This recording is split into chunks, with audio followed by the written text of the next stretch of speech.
In the deep history of Chinese antiquity sits a cryptic manual titled The Secret of the Golden Flower. For many centuries, it circulated as an esoteric guide designed to access the hidden potential of human awareness. In 1929, the text arrived in the West. A German sinologist named Richard Wilhelm translated the manuscript, providing European intellectuals with their first technical look at its instructions. Pioneering psychologist Carl Jung was immediately captivated. He saw the book as ancient evidence for his own theories, believing it provided a historical framework for his map of the human psyche. Wilhelm and Jung's work successfully bridged two worlds. However, their interpretation inadvertently laid the groundwork for a profound intellectual error regarding the nature of consciousness. Jung interpreted the book's alchemical metaphors as a guide to the collective unconscious. He viewed the text as a manual for analyzing dreams and deciphering archetypes, treating the spiritual symbols as psychological data points. To Jung, the golden flower was a mandala, a complex symbolic representation of the self. He treated the complexity of this mandala as a puzzle to be categorized, decoded, and understood through rigorous analysis. But Jung was working with a garbled, incomplete translation. He was missing the original context of the book, which led him to apply his Western analytical lens to a system that explicitly warns against it.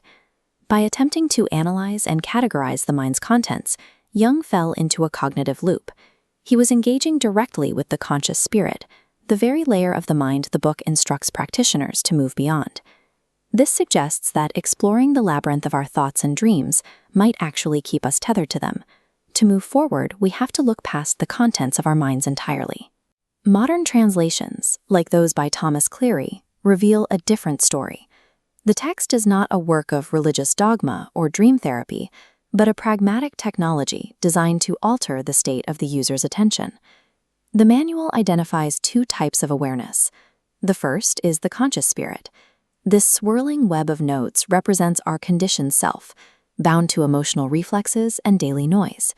When silenced, the original spirit is revealed, a single point of pure awareness, remaining perfectly still behind our frantic thoughts. The goal of the golden flower technology is to stop analyzing the noise and learn how to inhabit that stillness. It is about bypassing the conscious spirit rather than trying to fix it. The specific mechanical method for reaching this exact state is known as turning the light around, or the backward flowing method. Ordinarily, human attention flows outward, projecting onto objects in the world, or it flows downward, sinking into the vortex of our own inner narratives. This method halts that outflow. Instead of following the path of a thought, the practitioner curves their attention 180 degrees, looking directly back at the source where the thought itself is generated. This creates a reflective loop. By reversing the gaze, the practitioner acts as a mirror, reflecting awareness back onto the point of its own origin. This act creates a critical distance. When you stare at the point where a thought begins, you are no longer caught in its current. You become the stable observer, separate from the mental objects passing through your awareness. Sustaining this backward gaze leads to a state the text calls crystallization. In this state, the noisy conscious spirit is finally subjected. The frantic activity of the mind settles, allowing the original spirit to emerge as the primary seat of identity. This is the literal meaning of the title. Gold is the pure light of the mind itself, and the flower is the opening up of this unconditioned awareness. The golden flower is not a psychological archetype or a talisman. It is a lived experience of boundless space and the realization of our own autonomy. This isn't a practice reserved for a monastic gathering like this one.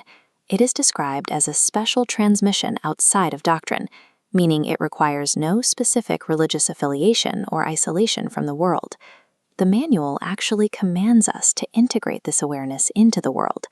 It is about finding a sudden stillness in the middle of a city street, maintaining the backward flowing method amidst external chaos.